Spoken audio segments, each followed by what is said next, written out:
Thank you very much. I'm Graham Brown from the Australian Research Centre in Sex Health and Society at the Trobe in Melbourne, in Australia. I've been conducting research for a number of years with peer and community-led programs, particularly in HIV and Hep C. And what I'd like to do is, I suppose, take you through a bit of a journey we've had to really try and improve the capacity of the peer and community organisations to demonstrate their role more broadly in the sector.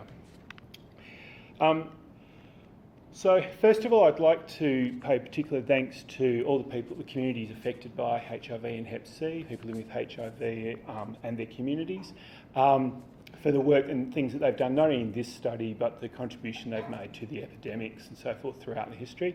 And on that basis, because I'm in New Zealand, I'm currently wearing the Body Positive t-shirt, which is the People with HIV organisation in New Zealand.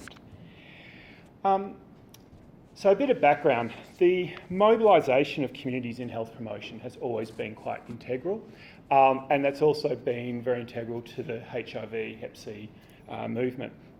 And certainly, but despite this, community and peer-led programs, and what I mean by peer-led programs is really a whole range of health promotion interventions, but run for and by the communities most affected.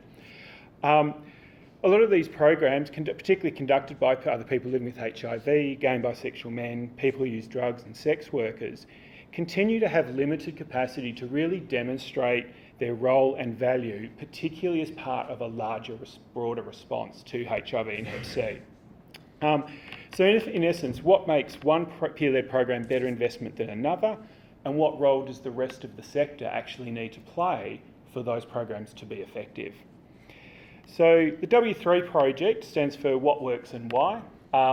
We took a systems approach to really get a better understanding of what the role is, and then see if we can draw from that some more effective ways of identifying what we need to evaluate and how to evaluate it. I do have some handouts and things which has got a website which has got all the details and so forth as well. So in essence, the W3 project, we conceptualised peer-led programs as operating within and part of a complex community and policy system, which is no different to any other health promotion which operates in that kind of space.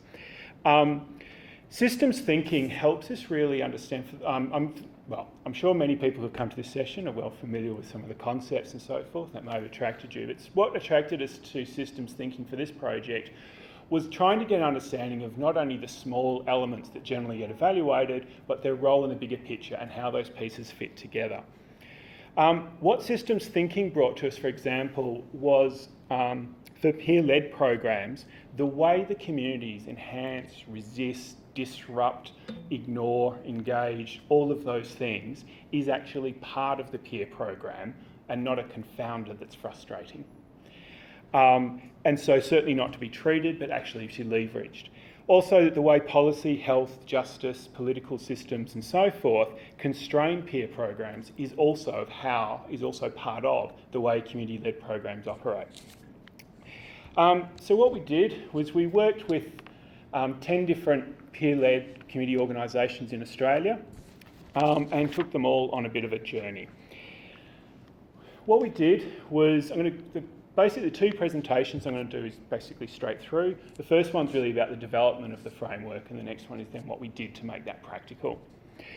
So we ran about 18 workshops with 90 staff from across the peer organisations, and really was about diagramming mental models, getting all that knowledge that was inside the peer educators, leaders, CEOs, community board members and so forth, getting all that knowledge together in a way that we could actually do something with this and get a really better understanding of what's actually happening as opposed to the objectives they were funded to achieve. What we did was we developed up a whole range of system maps, which I'll show you in a moment, and then analysed all those system maps to see what underlying things were happening that we could then focus on. We then worked with a couple of organisations over a period of about another 2 years to see if we could actually apply that at an organisational level. So what did that look like? So generally, most of the peer programs were funded on a very simple program logic of, train some peers, send them out in the community and solve all the problems. What we came up with was something that looked a bit more like that. I'm not going to take you through all of that. But effectively what we're trying to do was map out the peer program within its broader community, policy, whole environment they're actually operating in and what influences what. Now when we looked at that, and bear in mind we're working with 10 organisations, so we had a whole lot of these, so we put them all up around and had our WTF moment, meaning what's the function of what we identified, in fact, I won't take you through it all, but effectively what we came up with was there are really 4 functions that translated across all of them. We were not expecting it to be quite so consistent. I'll take you through what the functions are, but I've just done that to give you a sense of the connection. The functions themselves came up with engagement, we've called engagement, alignment, learning adaptation, and influence within community and influence within policy. And what it really came to is engagement was the way the programs actually participate and are an active participant within the community. So they're not running interventions to a community, they're actually from and within those communities. And how effective that truly was. Alignment was how well the peer-led organisation, in a way it's a little bit similar to engagement but with the rest of the sector. How aligned are they, the partnerships and so forth, with the rest of the sector and the services. Learning and adaptation was a key thing of using what we referred to as peer skill, the capacity to not only use their personal experience, but have a deep understanding of what their experience of living with HIV, being a sex worker, what that experience was in the context of the broader community. And so having that broader knowledge and then using that within their work. And then influence, what sort of influence they had in community and what sort of influence they had in policy, which I'll come back to. The key thing was how these actually interacted with each other. So what we did is we came up with a framework that was a little bit easier than that previous system map. Just go here. And this is where we've actually put the functions in around how they actually interrelate with the community system on one side. We've done that in a cloud because it's big, complex and constantly changing, and the policy system on the other side. And by that I mean health services, structures, politics and so forth. Again, constantly changing. What we found was it was the bits in the middle that actually was consistent at a kind of meta level. So what I mean by how they relate to each other is what we know for a genuinely good community program, they need to have strong engagement and be participants within that community. And that feeds into their capacity to run peer service provision, health promotion and so forth. It also relates to the individual peers building a constantly understanding of what's happening in the community. However, that, as you know, is not enough. What we needed to do was support the peer organisations to make that individual knowledge amongst practitioners an asset for the whole organisation. So they all had a sense of what was going on. And so that came to learning adaptation and constantly updating and changing what the programs actually were in tandem with the changes happening in their community. Now, most evaluation tended to focus on this area of what sort of influence or impact they were having within their community and tended to focus on the individuals. And what we really needed to do was shift that to be a bit more about, if it's a truly community program, what influence they're having at a community level. The more influence the stronger a community organisation is engaged, the more it's going to be able to adapt. The more it can adapt, the more influence it will have in the community. The more influence it has in the community, the more the community will engage in the organisation. And so getting that concept of actually loops that were going on and picking up if those loops were occurring. On the other side was particularly important, which generally certainly wasn't part of a lot of the evaluation, was the influence they're having within the health system, whether that be changing the way health services operate, or whether it be about actual advocacy around the various politics you can imagine around HIV and Hep C.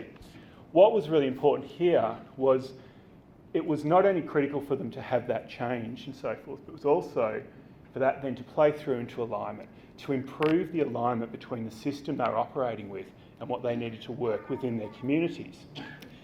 What comes through here is the more alignment they have, the more the community can see the community organisation is having influence in the policy sector, the more credibility the community organisation has, the more engagement they have. The more engagement, the better policy advice the community organisation can give. So this kind of shifted things quite significantly. Bearing in mind, none of this was particularly news for any community organisation. What we're doing is trying to articulate and show what's actually going on as opposed to the way the programs are actually evaluated. So what we did then was go, okay, we need to make this practical. It's nice, lovely theory, but the general question I got at that point was, that's great, Graham, but what's that look like? What are we actually going to do in a small, underfunded community organisation? So what we did was develop some ways of coming up with what we refer to as indicators, and these indicators needed to be somehow merging a systems perspective of what's actually going on, but leverage and squeeze and kind of get it into the funding contracting arrangements with departments of health. We then developed a range of tools. So I'm just going to take you through a couple of examples of how we sort of progressed that. So what I've got here is just an example of the Peer Navigator program. This is a program where people with HIV are placed within clinics. So it's like on a secondment type scenario. Within clinics where people are newly diagnosed with HIV or other sort of support needs and so forth. Now what we need to do is, previously it was, the evaluation was basically how many people did they see. Okay, that effectively was all that was being reported.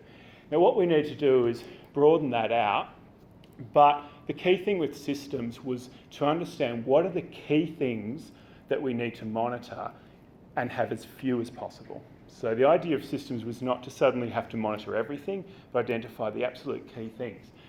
So what we did was, you can see at the columns, it's kind of leverage into process outputs, impact outcomes. And that's the Department of Health contracting aspect. What we looked at, so for example on engagement, was things like peer navigators are identifying changing experiences of newly diagnosed. If the community is constantly changing, the experiences of people newly diagnosed now as opposed to 2 years ago, 5 years is changing, then if this program is engaging, it will be hearing new things. If it's constantly hearing the same thing, then that should be a red flag. Another one was, in particular in alignment, was having as part of the evaluation, for example, the goal was 70% of clinics demonstrate culture, environment and referral protocols that are actually effective and supportive for the program. So that actually becoming a reportable item to the funder who also funds the clinics and getting some kind of leverage points within that. And other aspects was what we're looking at for the flow was, for example, not only having your standard impact of 60 say clients improving around health disclosure, quality of life and so forth, but having actually as an outcome, clinics are seeking and acting on the insights the peer navigators can play to improve the role of the clinics. That's within a kind of laid down a very particular project. I won't go through this one in great detail, but also looking at some indicators that were at an organisational level. So LPV is Living Positive Victoria, the community organisation, and this was around an outcome actually being, okay, if they're engaging, how do we show engaging? Similar, we're hearing new things from the community reflective of the changing epidemiology and so forth. That community having evidence that Living Positive Victoria is recognised by community as an authentic voice of people with HIV, not how many members do we have. I won't go through all of them in great detail. Why I've bolded some of them is the bolded ones are the ones that are reported to the department, not all of them. The others are about building a strong evidence base within the organisation. How am I going for? Move on. So what we did is, let's just give a bit of an idea of how we kind of tried to merge the two. We then looked at going, okay, what are some of the kind of tools and things we can use or approaches within the organisation that would support us achieving this. Now, this was very much around supplementing or adapting some of the things that were already happening. And these organisations were doing evaluation, but it was primarily process. And we ran a whole range of tools, which will be, the indicators and the tools, at least according to my schedule, will be all up on our website by the end of May. So let's believe that's true in a complex environment. But just to say, there's a website where all this is, and you'll be able to download things and have a look at how we've sort of applied things. But to give you an example of one of the tools, what we had was what we knew we couldn't do in the Peer Navigator program was put extra burden of lots of surveys on clients who were only newly diagnosed and pretty uncertain about who to trust and who not to trust and so on. So there is impact indicators that we do with the clients, but it's kept pretty minimal and a couple of validated scales and so on. But what we wanted to do is there's an awful lot that the peer navigators see and know that is happening and can see what's going on, rather than putting a large burden on the clients. So what we looked at was, okay, what are the things that they can actually see? This took around 15 iterations to get this, because we wanted to move to something that, okay, we're effectively asking the peer navigators, when you've just had a session with a client and you feel it's gone really well, what did you see happen that made you feel it went well? Now, this is process and quality, it's not impact, okay? What we're looking at is a way to monitor, for example,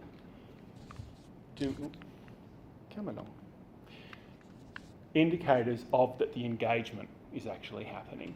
The indicators that of the influence seems to be occurring of what they're seeing happening with their clients. But particularly the quality and alignment of, for example, the appropriateness of resources and space within the clinic, that things are changing. Not effectively incorporating almost an environmental audit into the day-to-day work of the peer program, because as you know, clinics change, staff changes, directors change, things change pretty quickly. And by environmental audit, I'm talking about the difference between a clinic referring a patient to a peer navigator, who's working just under a stairwell down the bottom kind of thing, versus referring, say, a peer navigator to a space in the clinic that feels like the doctors value the role of the peer navigator. That's the sort of thing that we're trying to engage with. The other part was bringing through is around peer supportive practice, was around particularly peer skill as opposed to a facilitator skill. So what we were trying to do is separate out, are the peers building their capacity as a peer to understand what's happening for the community, the changing needs of newly diagnosed people, and being able to use that, as opposed to, separate from being a really good communicator and patient-centred sort of service, okay? So it's a bit like saying the bit that we can train and the bit that's inherent in their experience, and separating those out. What we found was these tools had a dual process of significantly increasing the quality of the supervision the peer navigators were having with their manager, because they could tick these off really quickly. What was happening before was they'd have a quick chat either with a colleague or try and write down some notes. What we had to create was a way of capturing that ongoing adaptation knowledge that the peer navigators had, but that they could do within 2 minutes at the end of a session, in between, running from one thing to something else. That's the moment it had to fit within the system. So moving on. Yeah, the other ways it's been used was Living Positive Victoria ran a stigma reduction campaign, resilience campaign.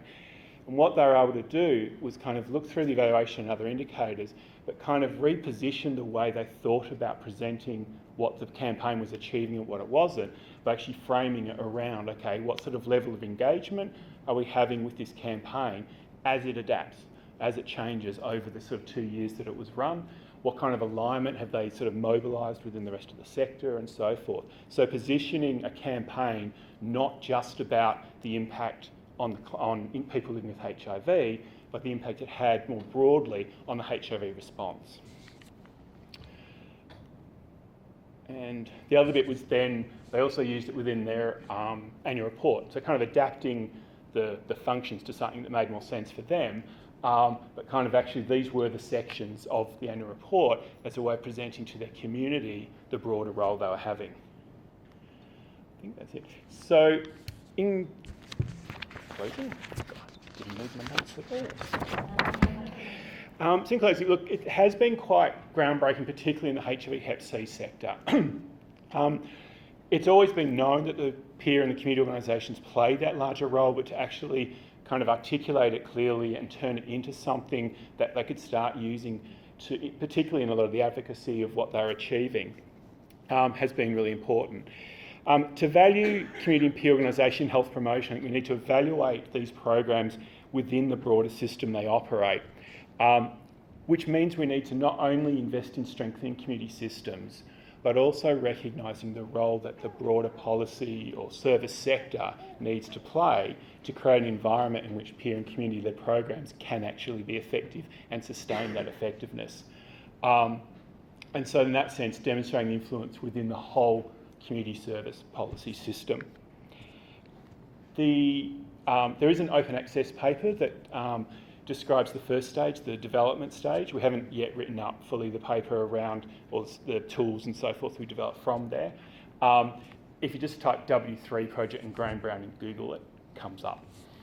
And like I said, June, so not May. Now I'm starting to be more realistic about adaptation. The W3 project website is up, it's just that we're doing a big revamp to get everything into it. And I think yes, they were my co-authors and the W3 website. Thank you.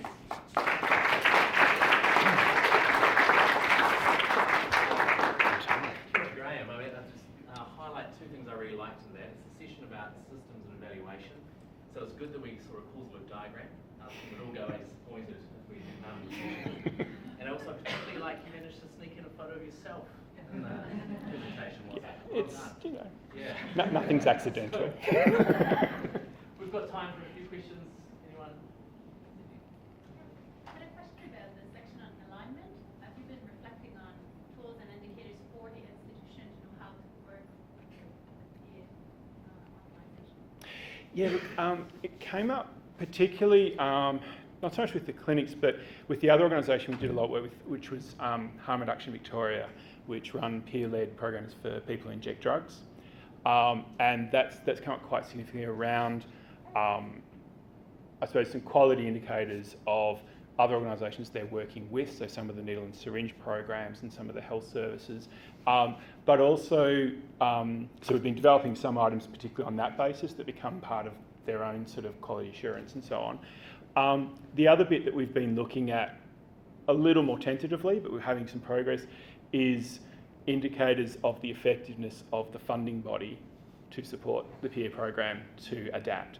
What we came through was really useful was, I suppose, getting the realisation within the Department of Health, funding a community organisation that is running ongoing stable programs really well with no changes to those programs over a number of years should actually be a red flag, not an indicator of a stable organisation. And that was, so it was about thinking through contracts of, are they setting up an environment in which the assumption is these programs will change, not they might change if they need to. And it's a different kind of emphasis. So coming up with some sort of indicators of alignment around that. If that helps, yeah. Thanks, Graham. It's an awesome framework. I just wanted to know about the logistics of the whole project, like in terms of how long the project took, but particularly also how you took 10 organisations sort of on the journey with you and how they were kind of engaged at the different points. So I don't want to put it off, but this was 5.5 years to get where we are. The development of the framework was a good 2.5 years. One of the things that it did take was a lot of trust. We needed the community organisations. It was run like each sort of organisation separately to some extent. You can imagine there are a lot of initiatives that these organisations do that they may not want to be public and may not even want their funders to be fully informed about. They don't necessarily mean illegal. Don't necessarily not mean illegal. So it required a lot of trust for them to go, okay, we need to lay all our cards on the table of what's actually going on and then do that. One of the advantages I did have was I'd been involved in the sector for a long time. There was a couple of key moments when I realised how much trust they were doing, was when I showed, after we did all these things, there was a lot of trust of, Graham says this is going to go somewhere, we'll believe him. Going through that, making sure that the system maps were developed by, it was quite an iterative process, but there was, one of the things that actually worked, sorry, quick point if people are doing it, something that really worked was myself and January is my co-investigator, debating in front of them about the system map. The feedback we got, that was actually quite critical because it meant we didn't necessarily agree, which meant there was space for them to have power over what was going on. The other quick bit I suppose I'd say was when I showed the actual framework, the draft one, before we sort of reiterated it, the sort of simplified one, the big sigh that happened in the room that I was unaware of because they suddenly felt this might actually go somewhere.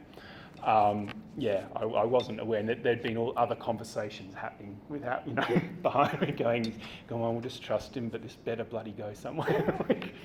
If that gives a sense of some of the experience, But the workshops were quite lengthy, and we needed to run them for the needle and syringe program peer organisation.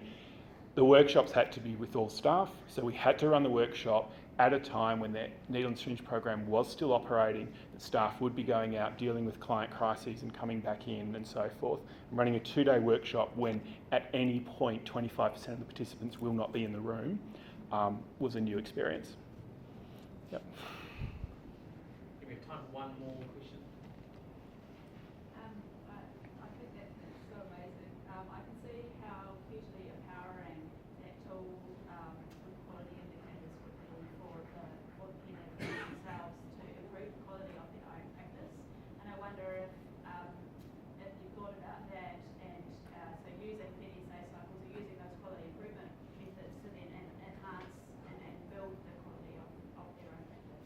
Absolutely. It was, so that's one of the things I was indicating there was like with their own sort of reflective feedback tool, that actually being used as part of their supervision and engagement.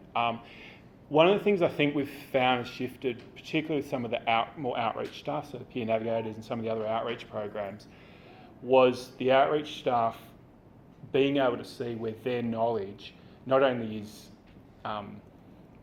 valued verbally, but they can actually see why the knowledge they have, the data knowledge they've got in that community is useful and important for the larger organisation's role in the advocacy and so on. And drawing a direct line there really changed the amount of sharing that started to happen because they could see why it was important. Yeah. Great, thank you. So Thank you. we'll get one more. Carry it on board, our presenters. Thank you very much. And they will be here, of course, for further questions if you like. So that you're not rushing off to lunch, which is what happens after this session. So thank you again, everyone.